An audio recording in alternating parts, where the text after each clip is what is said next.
మరి దేవుడు అంటాడు, నరుడు ఒంటరిగా ఉండుట మంచిది కాదు. వారికి ఎవరు కావాలి? సాటి అయిన సహాయం కావాలి. సాటి అయిన సహాయం కావాలి. ప్రసంగి గ్రంథము 4:9 అంటాడు, ఒంటిగాడ ఇండుట కంటే ఇద్దరు కూడి ఇండుట మేలు అని అంటాడు. ఒంటిగాడ ఇండుట కంటే ఇద్దరు కూడి ఇండుట మేలు అని దేవుని యొక్క వాక్యంలో సెలవుస్తుంది. ఎందుకంటే ఒకరు పడిపోయినప్పుడు ఒకరు లేవనెత్తుతారు, ఒకరు కష్టం వచ్చినప్పుడు ఒకరు ఆదుకుంటారు. ఆ విధంగా దేవుడే ఆదియందు దేవుడే మనకి ఏంటంటే నరుడు ఒంటరిగా ఉండుట మంచిది కాదు. కానీ ఈ వివాహం అన్ని విషయంలో ఘనమైనదని దేవుడే చెప్పాడు. కాబట్టి వివాహము తప్పకుండా చేసుకోవాలి. భూమి మీద పుట్టినటువంటి ప్రతి ఒక్కడు వివాహం చేసుకోక తప్పదు. ఒంటిగా ఉంటే వాళ్ళకి కష్టం. చాలామంది ఉన్నారు ఇప్పుడు మనుషులు, చాలామంది వివాహం చేసుకోకుంటారు, చాలామంది ఉన్నారు. తల్లిదండ్రులు ఏడుస్తూ ఉన్నారు. అలాంటి పరిస్థితుల్లో కూడా కొన్ని కుటుంబాలు ఉన్నాయి. కానీ వివాహం అనేది ఘనమైనది, చేసుకోవాలి. దేవుని అది సంకల్పం, దేవుని యొక్క నిర్ణయం. అది మనము మనుషులు ఏర్పరచుకున్నటువంటి క్రమము కాదు, మనుషులు ఏర్పరచుకున్నటువంటి పద్ధతి కాదు, మనుషులు ఏర్పరచుకున్నది వచ్చింది కాదు. మూడవది ఏంటంటే స్త్రీ పురుషుల కలయిక, ఇది దేవుని చిత్తం. స్త్రీ పురుషుల కలయిక దేవుని చిత్తము, దేవుని సృష్టి కార్యం కొనసాగుటకు ఇది అవసరము అని దేవుని యొక్క వాక్యం సెలవిస్తుంది. వివాహము ఇది ఒక పవిత్రమైనటువంటి బంధము. ఇది పవిత్రమైనటువంటి బంధం. వారి జీవితాంతం ఇది మొదలుకొని వారి బ్రతుకు దినములన్నీ కూడా ఒకరినొకరు ఆదరించుకుంటూ, ఒకరినొకరు బలపరుచుకుంటూ, ఒకరినొకరు ధైర్యపరుచుకుంటూ జీవించాలి. అంతేకాకుండా అపోస్తుడైన పౌలు 1 కొరింథీ 13:4 చూసినట్లయితే ఒకరినొకరు ప్రేమించుకోవాలి. ఒకరినొకరు ప్రేమ దీర్ఘకాలం చూపించను, దయ చూపించను, మత్సరపడదు, ప్రేమ ధర్మంగా ప్రవర్తింపది, అది ఒప్పుకోదు, అమర్యాదగా నడుచుకోదు, సప్రయోజనంలో విలించుకోదు, త్వరగా కోపడదు, అపరాధము మనసుకో ఉంచుకున్నదు అని దేవుని యొక్క వాక్యంలో సెలవిస్తుంది. అందుకోసమే అపోస్తుడైన పౌలు ఎఫెసీయులకు రాసినటువంటి 5వ పత్రికలో చదివినట్టుగా ఏమవుతుందంటే, దివ్యనేమో అనిలను అవి అనిలకు లోబడాలి, అనిలేమో దివ్యను ప్రేమించాలి. దేశించుకోవద్దు, ఒకరు లోబడాలి, ఒకరు ప్రేమించాలి. దేశించుకోవద్దు. ఎప్పుడు కూడా దేశించుకునేటువంటిది మీ జీవితంలో ఎప్పుడు కూడా రావద్దని నేను ప్రభువు పేరిట తెలియజేస్తున్నాను. వివాహము చిరకాలం నిలిచింది.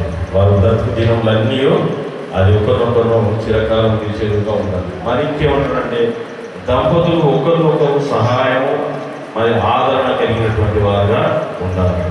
ఇది బాధ్యత కూడినటువంటిది. కాబట్టి వివాహం అన్ని విషయంలో ఘనమైనది. సామెతల గ్రంథము 15వ అధ్యాయంలో మీరు చూసినట్లయితే, సామెతల గ్రంథము 15వ అధ్యాయంలో చూసినట్లయితే చక్కటి మాట ఉంది. మృదువైన మాట క్రోధము చల్లార్చును, నొప్పించు మాట కోపము రేపును అని దేవుని యొక్క వాక్యంలో సెలవిస్తుంది. మృదువైన మాట క్రోధము చల్లార్చును, నొప్పించు మాట కోపమును రేపును అని నిర్ణయిస్తుంది.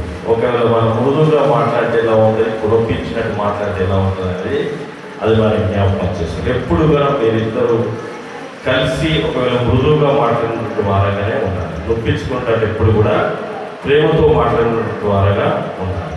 బైబిల్ గ్రంథంలో నాబాలు అవేగాలు మనందరికీ తెలిసింది. దేవుని బిడ్డలైన ఇద్దరికి తెలిసింది. ఒకవేళ భార్య పొరపాటు చేస్తే భర్త పొరపాటు చేస్తే భార్య ఏం చేసింది? భార్య పోయిందని. ఎందుకంటే సత్యది ఏం చేసిందంటే, ఆ తప్పు నాదని ఎంచుకోమని తన భర్త కాపాడగలబడింది. ఒకవేళ భార్య ఏదైనా పొరపాటు చేసినప్పుడు భర్త కూడా తనను క్షమించుకోవాలి, ఒకరినొకరు క్షమించుకోవాలి. కాబట్టి ఎప్పుడు కూడా ద్వేషించుకోవాలి, ఒకరినొకరు లోబడాలి, ఒకరినొకరు ప్రేమించుకున్నటువంటి వారంగా ఉండాలని దేవుని యొక్క వాక్యంలో సెలవిస్తుంది. కాబట్టి మృదువుగా ఉండాలి. మీరు మాట్లాడినటువంటి మాట మృదువైన మాట క్రోధము చల్లార్చును, నొప్పించు మాట కోపంలో రేపును అని దేవుని యొక్క వాక్యంలో సెలవిస్తుంది. ఆ విధంగా మరి దివ్య అనిలు వీరిద్దరూ కలిసి ఆ విధంగా ఉండాలి. ఎప్పుడు కూడా సంతోషంగా ఉండాలి, ఒకరినొకరు ఆదరించుకున్నటువంటి వారంగా ఉండాలని నేను ప్రభు పేరిట కోరుకుంటున్నాను. అంతేకాకుండా ఇంకేంటిదంటే అత్తమామలను కూడా మరి వారిని కూడా మీరు ఆదరించాలి, తల్లిదండ్రులను గౌరవించాలి, బంధువులను ప్రేమించాలి, దేవుని సేవకులను ఆహ్వానించాలి, దేవుని సన్నిధికి ప్రతి ఆదివారం దేవుని సన్నిధికి రావాలి, దేవుని మందిరానికి రావాలి, ఇద్దరు కలిసి రావాలి. నాకు చాలామంది ఎవరైనా పరిచయం అయినప్పుడు మీరు ఏ సంఘానికి వెళ్తున్నారని నేను హైదరాబాద్లో అడిగినప్పుడు ఫలానా సంఘానికి వెళుతున్నప్పుడు పాస్టర్ గారి పేరు అడుగుతారు. ఒకవేళ ప్రతి వారం అంటే ఎవ్రీ సండే చర్చికి వెళ్తే పాస్టర్ గారి పేరు తెలుస్తుంది కదా అని చెప్పుకొని పాస్టర్ గారు మొన్ననే వచ్చారని తనకి మొక్కుంటా ఉంటారు. అంటే ఆయన చర్చికి వెళ్తారా లేదా అనేది అక్కడే తెలిసిపోతుంది. కాబట్టి ప్రతి వారం మన సంఘానికి రావాలి. సంఘ కార్యక్రమాలన్నిటిలో భార్యాభర్తలుగా కలిసి మరి కార్యక్రమం అంతట్లో కూడా 6 నుంచి అంతవరకు ఉండాలి. కాబట్టి ఎప్పుడు కూడా దేవుని మందిరాన్ని విడవద్దు, దేవుని మందిరానికి రావాలి. దేవుని యొక్క ఆశీర్వాదం మీరు పొందాలని నేను కోరుకుంటున్నాను. కాబట్టి ఒకరినొకరు ప్రేమించుకోవాలి, ఒకరినొకరు దేశించుకోవాలి. కాబట్టి మీరు ఏ మాట మాట్లాడినా కూడా మృదువుగా ఉండాలి, నొప్పించినట్టు కూడా ఏది కూడా మాట్లాడకూడదని ప్రభు పేట కోరుకుంటున్నాను. దేవుడి కొద్ది మాటలు దీవించుగాక. నేను ఎక్కువ చెప్పాలనుకోలేదు, ఎందుకు అంటే సమయం కాలాతీతమైంది. నేను అయిపోయినాక వస్తానేమో అనుకున్నాను. మరి వచ్చినాక పాస్టర్ గారు ఇక్కడ ఇచ్చారు. స్థానిక పాస్టర్ వివాహం చేయాలి, మరి అమ్మాయి వాళ్ళ పాస్టర్ వాక్యం చెప్పాలి. నేను అప్పటికే అడిగాను. సరే, నాకు ఇచ్చినందుకు దేవునికి ప్రత్యేకమైన థ్యాంక్ యూ అండి.